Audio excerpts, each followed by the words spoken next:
द्वारेश्वर नामक गांव में मस्तान नामक एक कसाई रहता था। उस गांव में बकरे का मांस सिर्फ मस्तान की दुकान में मिलता था। इतना ही नहीं, हर शुभ कार्य और दावत के लिए मस्तान के ही दुकान से मांस लाया जाता था। ऐसे एक दिन उस गांव के जमींदार का सेवक मस्तान की दुकान को आता है। हे मस्तान, कल जमींदार के महल में एक बड़ी दावत रखी जा रहा है। उस दावत को बहुत बड़े लोग और अमीर लोग आने वाले हैं। 100 लोगों के लिए खाना बनवा रहे हैं। उसके लिए तुम्हें 15 किलो मांस ताजा काट के कल सुबह 6 बजे को महल लेके आना होगा। पैसे तुम्हें वहीं पे मिलेंगे। मस्तान सलमान की बात को मान लेता है, लेकिन उसके पास 15 किलो का मांस नहीं होता है। इसीलिए वो बकरी वाले के पास जाता है। रमेश भैया, दरवाजा खटखटाता है। अरे क्या हुआ मस्तान, इस समय पे आए, बात क्या है? जमींदार के घर में दावत के लिए मुझे 15 किलो मांस की जरूरत है। मैंने वचन दिया कि सुबह 6 बजे उनको मांस पहुंचा दूंगा। समय ना होने के कारण मैं अभी तुमसे बकरी खरीदने आया। हाँ, तो ये है बात। ठीक है, 2000 रुपए दे के बकरी ले जाओ। ये क्या भैया, 1000 ही तो है। अब जमींदार के लिए है तो कम से कम 2000 होगा ही ना। अगर तुम्हें नहीं चाहिए तो रहने दो, मैं आराम से सो जाऊंगा। नहीं भैया, मैंने वचन दिया है, अब पीछे नहीं हट सकता। मैं दे दूंगा 2000। ऐसे कहकर 2000 दे के बकरी खरीद के घर चलते हुए सोचता है, जमाए हुए पैसे एक दिन में खर्च हो गए। कोई बात नहीं, जमींदार के दावत के लिए मांस पहुंचाने के बाद पैसे मिलेंगे ना।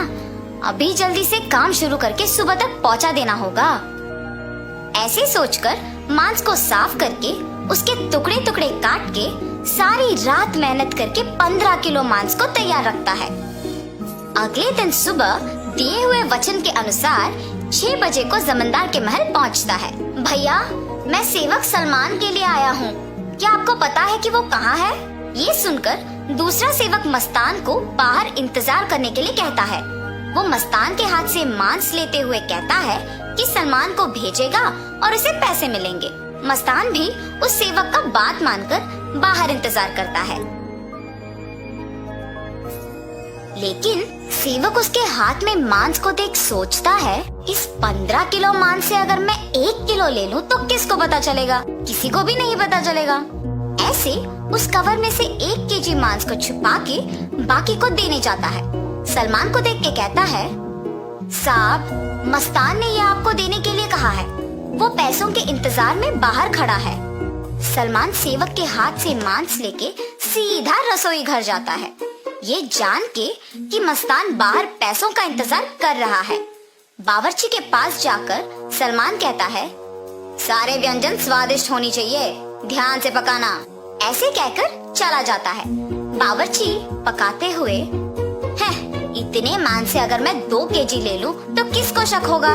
किसी को भी नहीं होगा। ऐसे सोचकर मांस को छुपा के बाकी को पकाता है। दावत के व्यंजन की तैयारी के लिए जिम्मेदार किशन व्यंजनों का स्वाद चख के कुछ सेवकों की सहायता से उन सभी में से थोड़ा थोड़ा अपने लिए ले लेता है।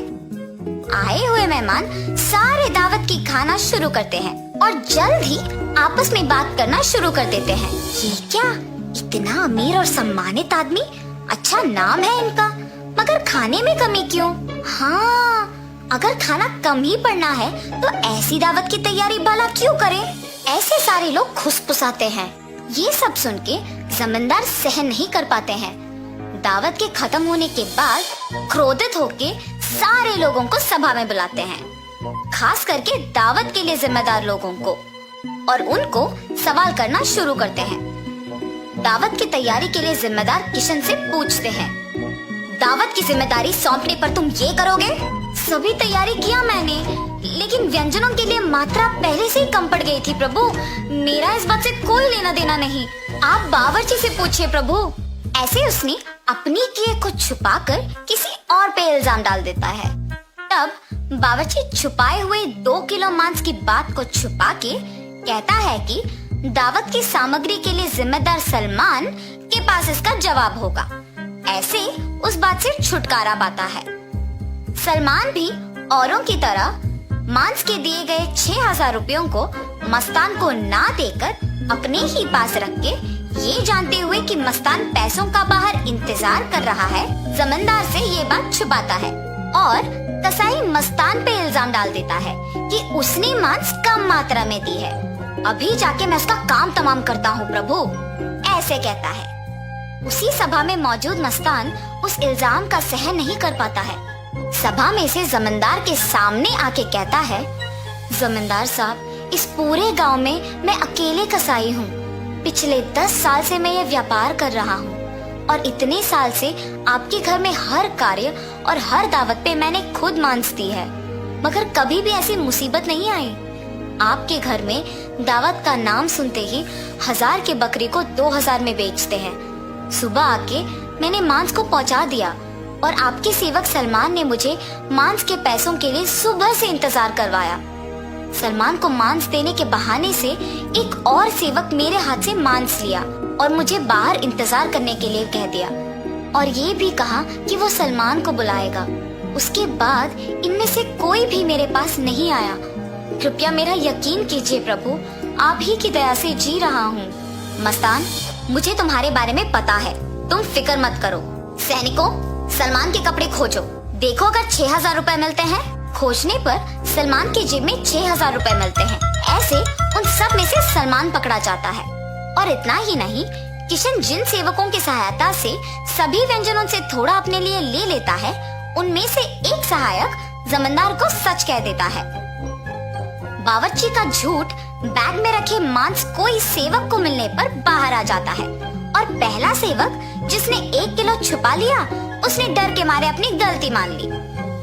तब जमींदार सभी को दंडित करते हैं और मस्तान को उसके पैसे 6,000 दे देते हैं और ये भी कहते हैं कि वो मस्तान के लिए हमेशा रहेंगे। तो इस कहानी का नैतिक क्या है? गलती का सजा मिलेगी ही मिलेगी, इसीलिए ईमानदारी से जीना ही अच्छा है।